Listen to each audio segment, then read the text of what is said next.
Alléluia.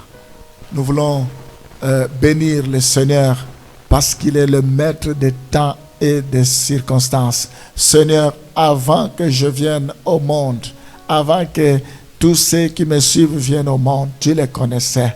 Lorsqu'ils étaient dans les seins de leur mère, tu les avais déjà choisis.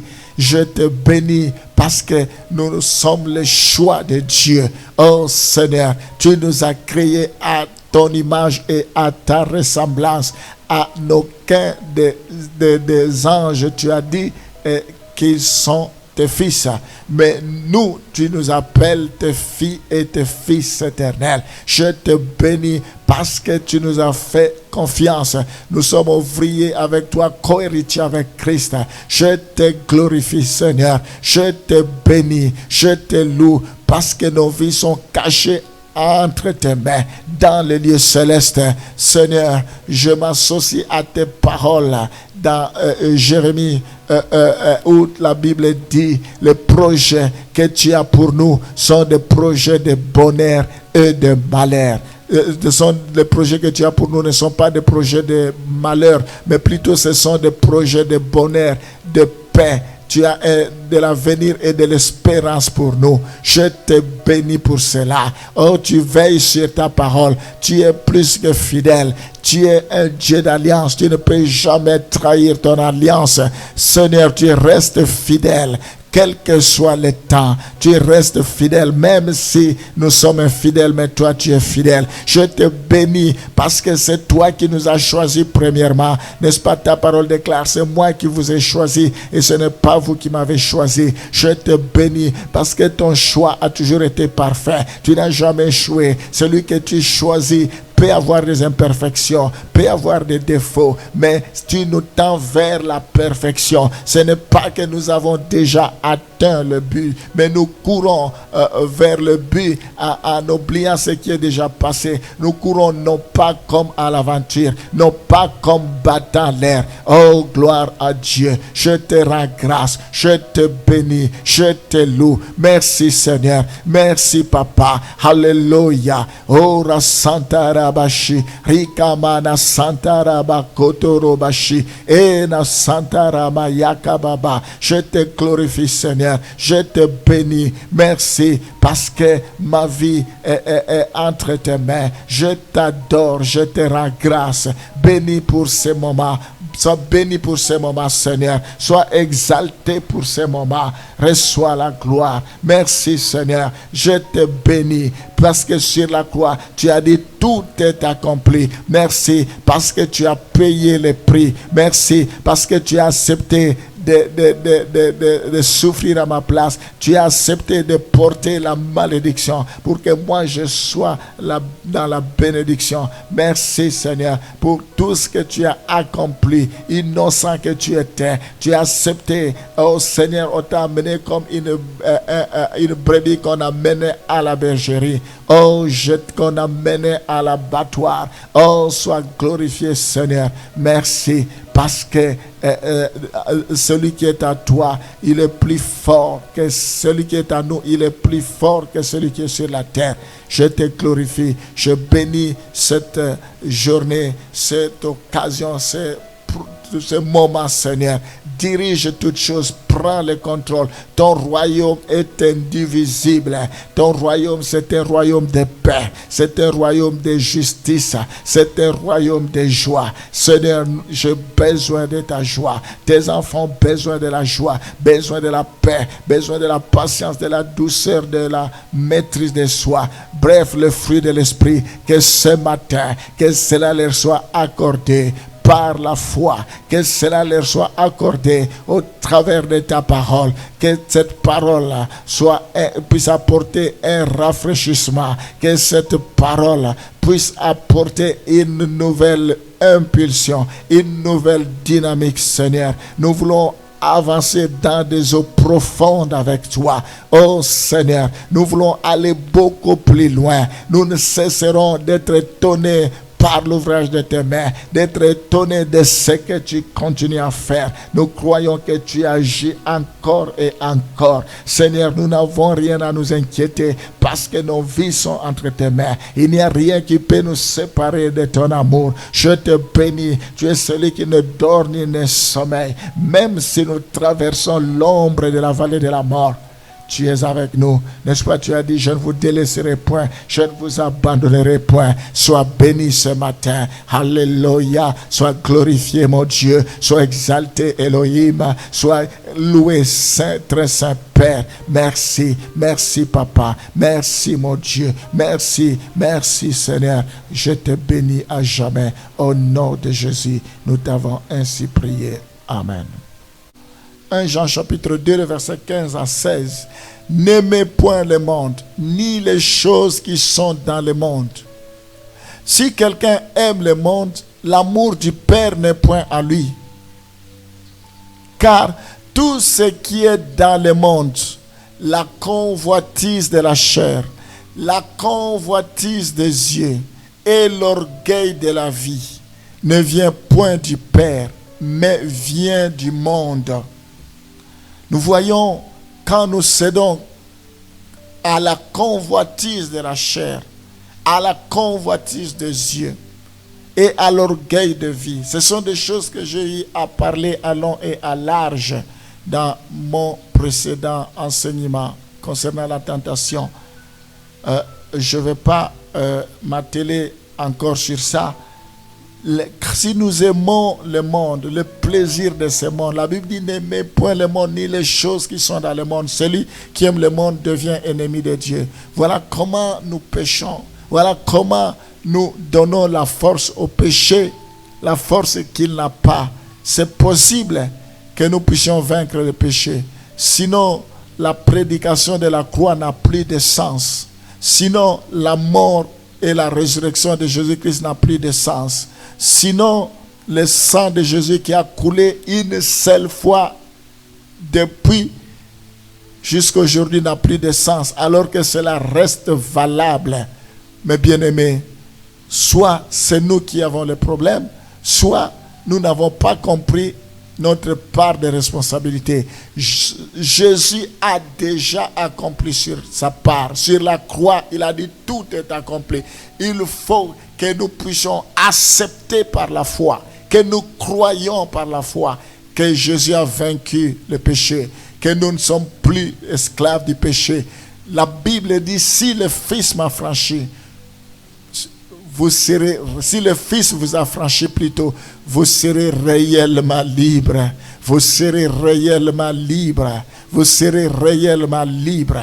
Il faut que nous cherchions cet affranchissement. C'est possible que nous soyons affranchis. C'est possible que nous ne soyons plus esclaves du péché. Jésus revient bientôt. Le salaire du péché, c'est la mort. Jésus viendra chercher une église sans tache, ni rude, ni quelque chose de semblable. Une église glorieuse, une église prête pour l'enlèvement.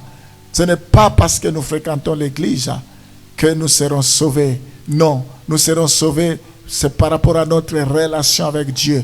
L'église, c'est une bonne chose. Il faut que nous appartenions à une église pour écouter la parole, pour notre croissance. Parce que Dieu a placé des apôtres, des pasteurs, des prophètes, des évangélistes pour le perfectionnement des saints. Il y a des choses de par nous-mêmes, nous ne devons pas nous en sortir parce qu'ils sont comme des dons. Il faut que nous écoutions la parole et que nous soyons là, qu'ils viennent à notre secours. Donc, nous avons besoin de nous éloigner de la convoitise de la chair, la convoitise des yeux, l'orgueil de vie, selon ce passage. Si nous demeurons dans ces choses, nous sommes encore en train de pécher. Jusqu'à quand continuerons-nous à pécher? Dieu nous aime tel qu'il est, tel que nous sommes. Il aime le pécheur que nous sommes, mais Dieu n'aime pas le péché. Ce sont deux choses différentes. Donc nous pouvons aussi vivre l'état du péché, le manifester en refutant de croire en Jésus-Christ. Si nous refusons plutôt de croire en Jésus-Christ, nous péchons. C'est ce que la Bible nous dit. On va lire 2 petits passages pour abonder dans le même sens. Jean chapitre 16, le verset 9, et après on lira un passage parallèle, Jean 5, 38 à 40. On va commencer d'abord par Jean 16, le verset 9. En ce qui concerne le péché, parce qu'il ne croit pas en moi. Donc, si nous ne croyons pas, nous refusons de croire en Jésus-Christ, nous commettons le péché. Combien de gens aujourd'hui ne veulent pas entendre parler de Dieu? Combien de gens aujourd'hui ont donné dos à Jésus-Christ? Combien de gens aujourd'hui pensent qu'aller prier, c'est perdre son temps?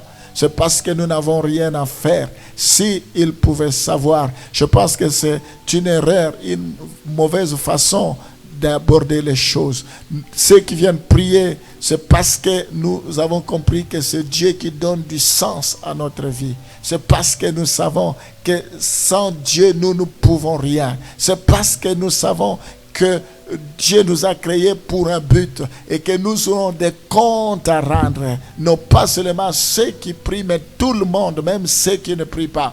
Donc, le fait de refuser de croire en Jésus-Christ, on n'est pas échappé, on ne sera pas exempté à la condamnation, on ne sera pas exempté devant le tribunal de Dieu, ou on ne sera pas exempté de ne pas rendre compte, parce que chacun d'entre nous rendra compte à Dieu. Donc, toutes les fois que nous refusons de croire en Jésus, nous sommes dans le péché.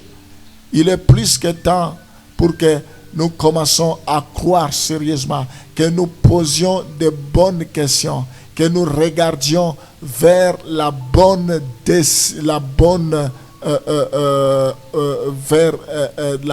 direction, je voulais dire. Donc, il est important que nous sachions si nous sommes en train de croire en Jésus ou nous ne sommes pas, si nous avons la foi. Si nous croyons en Jésus ou si nous ne croyons pas en lui. Donc, pour compléter ce passage, nous allons dans Jean chapitre 5, le verset 38 à 39. Et sa parole ne demeure point en vous, parce que vous ne croyez pas à celui qui l'a envoyé. Vous sondez les Écritures parce que vous pensez avoir en elles la vie éternelle. Ce sont elles qui rendent témoignage de moi. Et vous ne voulez pas venir à moi pour avoir la vie. Ici, la Bible nous parle du comportement qu'avaient les pharisiens. Ils ne veulent pas venir à Jésus, le scribe, parce que la vie, c'est en Jésus-Christ. Donc la vie, c'est en Jésus. Il faut, c'est une voie obligée. C'est le visa pour aller au ciel. Pour voyager, on a besoin de visa. Nous avons, ou le passeport, je peux le dire, parce qu'il y a d'autres pays où, avec des accords, on peut voyager avec le passeport tout simplement sans visa. Donc, ici, ce que je voulais dire, nous devons passer par Jésus, c'est la voie obligée. Voilà, parfois, consciemment ou inconsciemment, nous péchons sans nous rendre compte, tout simplement parce que nous refusons de croire en Jésus-Christ. Nous voulons, Seigneur, que tu détruises la nature du péché en nous. Nous sommes nés pécheurs. Nous l'avons parfois par hérédité. Le premier homme a péché, tous ont péché et sont privés de la gloire de Dieu. Que la nature du péché meure à nous, parce que tu as résolu cela sur la croix. Nous voulons, comme Christ est mort, que nous mourons avec lui. Nous voulons que la convoitise des yeux, l'orgueil de vie, la convoitise de la chair soit détruite. Meurent les actes du péché. Nous voulons renoncer aux actes du péché, l'impureté, l'impudicité, l'adultère, le mensonge. Nous voulons renoncer, nous voulons vomir à cela. Vomir cela, Seigneur. Oh, fais-nous grâce pour que nous puissions nous en débarrasser, nous séparer définitivement de ces choses. Au nom de Jésus, sors tout lien de péché, que cela soit brisé, que cela soit rompu, que le cordon ombilical, le péché héréditaire, au nom de Jésus, nous renonçons à cela. La Bible dit, si le Fils vous a franchi, vous serez réellement libre. Nous voulons plus être esclaves de péché. Nous voulons dompter, mater, marcher sur le péché. Au nom de Jésus, toi péché, libère. Toi péché, libère. Toi péché, tu n'as plus de pouvoir avec tous tes actes. Je confesse la souveraineté de Jésus. Je confesse que Jésus-Christ a tout accompli sur la croix. Au nom de Jésus, donne-nous la force de régner, de marcher dans la lumière, de vivre une vie pleinement épanouie en Jésus. Au nom de Jésus, nous t'avons ainsi prié. Amen.